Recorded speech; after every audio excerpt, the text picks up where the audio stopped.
If the ownership of this house isn't transferred to me, I'm contemplating divorce. I was taken aback when my husband suddenly dropped this bombshell. This house holds precious memories of our family, and I can't bring myself to let it go. However, my husband is threatening me, playing with my emotions. Distraught, I reached out to my father for help. My name is Emily. I'm 30 years old, a full-time housewife, dedicating my days to supporting my family through household chores. I married John 2 years ago, quitting my job to support our life together. My husband worked hard for us, but since my father-in-law's passing, my mother-in-law moved in, disrupting our peaceful life completely. Surprisingly, I learned about my mother-in-law's move only the day before it happened. When my husband came home, he casually mentioned it as if it were a natural thing. Huh, this is so sudden. Your mother is coming over to visit tomorrow? I asked. No, she's not coming to visit. She's moving in. So please prepare and clean up, he replied. In retrospect, I felt something was off about my husband's decision-making. Normally, such decisions should be discussed with his wife beforehand. However, in my case, the decision had already been made without my knowledge. The next day, my mother-in-law arrived with a lot of luggage, ready to move into our house. It's been a while. I'm glad you look well, Mary. Please come in, I greeted her.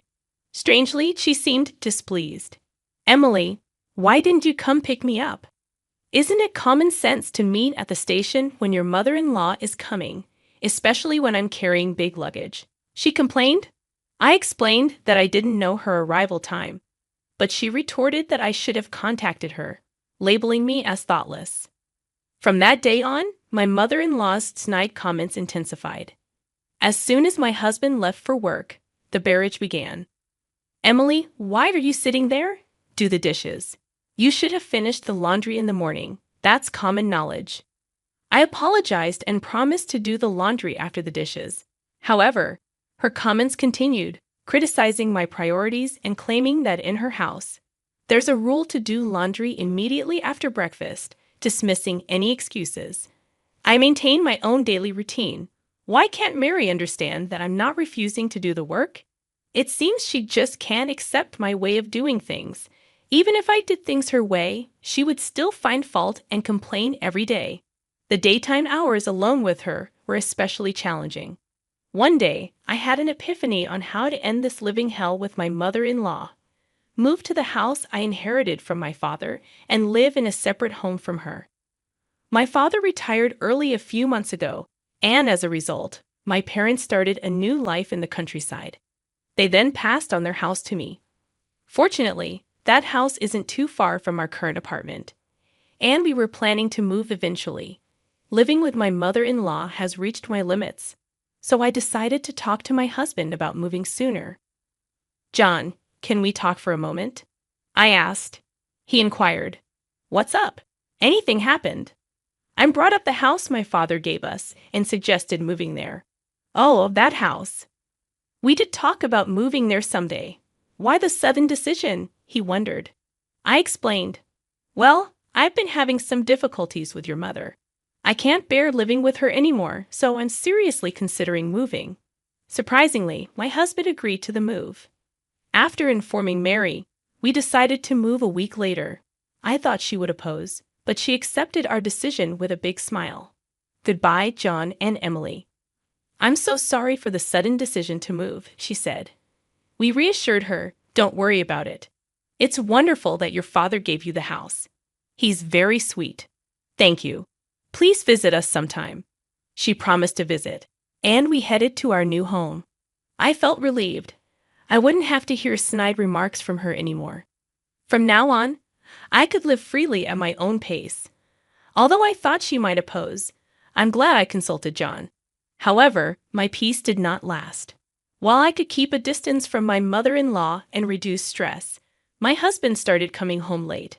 It wasn't just late returns. There were days when he wouldn't come home at all. He was visiting his mother, defending his actions by saying he was worried about her.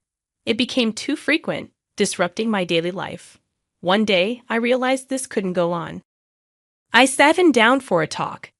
John, you've been coming home really late lately, and sometimes you don't even come home at all. Is that so? I'm just worried about my mother, he replied. That's not the point. At least let me know beforehand that you'll be late so I'll know I don't have to prepare dinner. Since you're a housewife and always at home, you can eat the leftovers for lunch the next day, right? So you're saying I should just accept everything quietly because I'm a housewife? Are you saying we shouldn't talk about this? Isn't that the truth? Housewives just relax at home, right? What? What are you saying? Anyway, I'm worried about leaving my mother alone. Ellie will be coming back soon, and I need to discuss some things with her. Wait, Ellie is coming back. Ellie is John's sister who currently lives abroad for work. It was the first time I heard she's coming back, but what does he need to discuss with her? Curious, I asked my husband. We're moving Ellie here to live with us. What? Live together? Yes, she kept saying she wanted a big house like the one she lived abroad. That's why I thought of letting her stay in this house. I don't understand. Suddenly informed of this, I couldn't think of anything. Is my sister-in-law going to live in this house? I was just able to escape Mary's bickering, and now his sister. Wait a minute.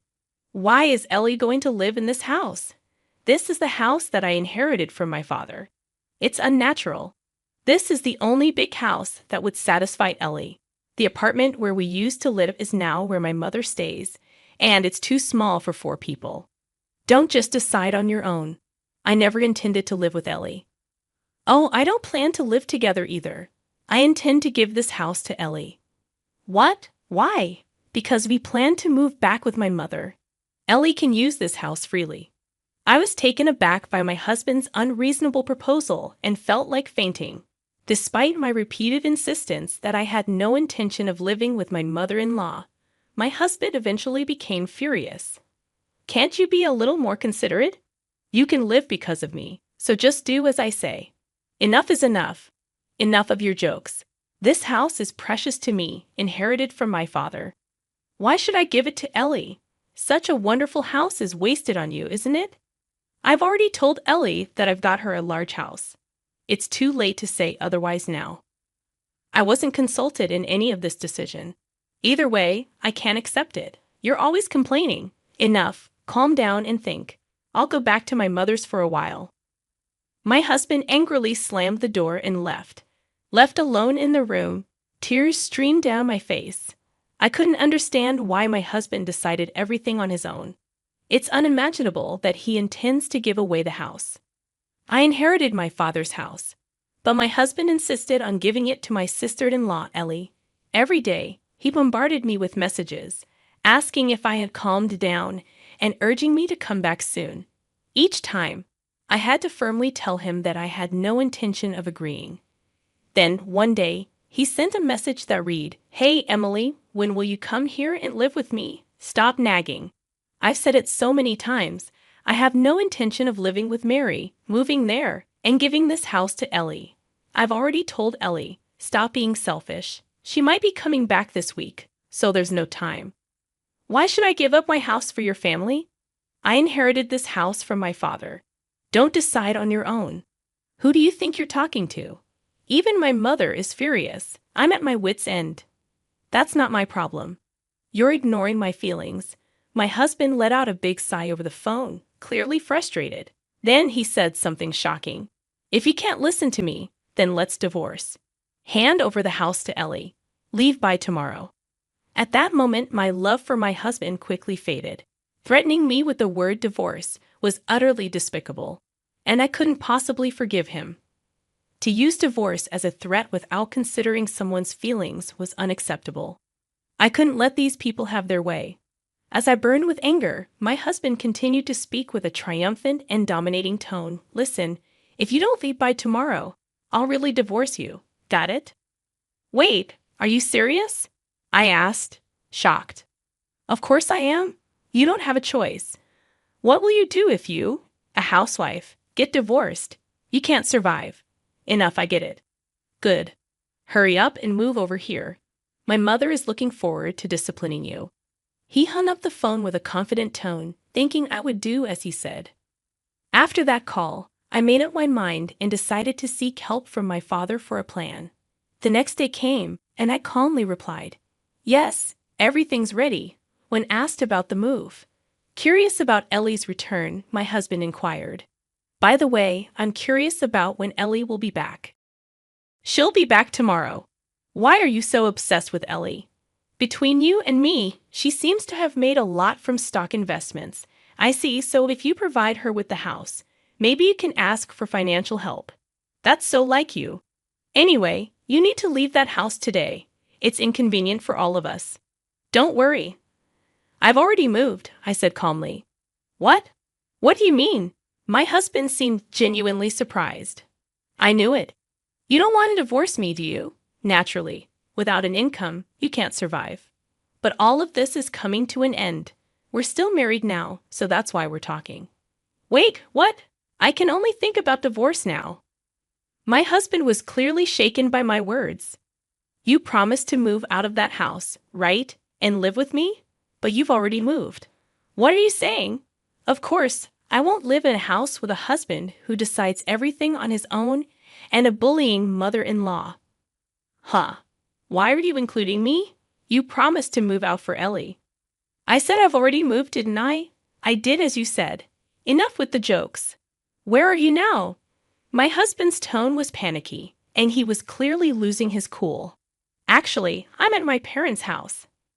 Why did I move to my parents' rural home? I don't plan on returning to where you guys are, I declared to my husband. He replied with a hint of relief in his voice. You should have told me that sooner. If I could just give that house to Ellie, it doesn't matter where you live. It would require $3,300,000, he explained. $3,300,000? What? I exclaimed. I put the house I got from my father up for sale. So if you really want to give it to Ellie, buy it for $3,300,000 and then hand it over, he calmly stated. What? Are you joking? I'm serious, he insisted. The house was still in my father's name, so I asked him to sell it. In reality, what I asked my father for was to sell the house. My father had always said, if something happens, contact me. You can live or sell this house as you like. I'll help you.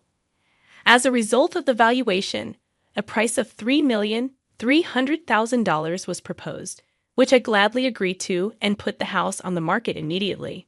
My husband probably never saw this coming. Consumed with anger, he spat out insults. Why are you doing this without asking me? This is unforgivable. Dan, I retorted. I'm not asking for nor do I need your approval. We're getting divorced soon anyway. I don't care. Do you understand your position? You'll be the one in trouble if we divorce since you don't have an income. You're just a housewife. I'd rather struggle on my own than be with you forever. Listen, Ellie will be coming back soon. I told you, I'm relying on Ellie's money, didn't I? So, what? Like I said, if you want to let dear Ellie live in that house, just buy it for $3,300,000. That is if you can. What? That's impossible. If Ellie has made a lot of money from her investments, I don't see why she can't afford it. I don't know how much she made, but that's too much. She can never afford it, my husband insisted, maintaining his domineering attitude. I felt it was foolish to spend any more time on him and unleashed everything I wanted to say. I'm done with you and this ridiculous mess. Did you think threatening divorce would make me give up the house? If you thought being a housewife meant I'd do whatever you say, you're so wrong. Hey, let's calm down and talk. I am calm. Isn't it you who's panicking? I won't be controlled by you or your family anymore. Stay out of my life. Go to hell with your beloved mother, you mama's boy. I shouted loudly enough for the whole neighborhood to hear, then abruptly hung up the phone. Of course, I'd had enough of these insane calls from my husband, so I blocked his number. I immediately consulted my lawyer and decided to request a divorce. It took some time, but the divorce was finalized, recognizing my husband's fault. He and Mary still live in that apartment. As for Ellie, they couldn't provide the large house she wanted, and she was furious, claiming this wasn't the deal and made a U-turn back overseas. My ex-husband's plan to seek financial assistance from his successful sister fell through. Now, he seems to be struggling financially, having to pay me alimony and support his mother. As long as he continues to live with such a selfish mother, his life will never be prosperous. On the other hand, I've moved to the countryside and am enjoying peaceful days with my parents. I recently started a clerical job at a small company introduced by a neighbor. With that salary, I can live comfortably. I plan to live here for a while. I want to be by my parents' side as much as possible to repay the kindness they've shown me.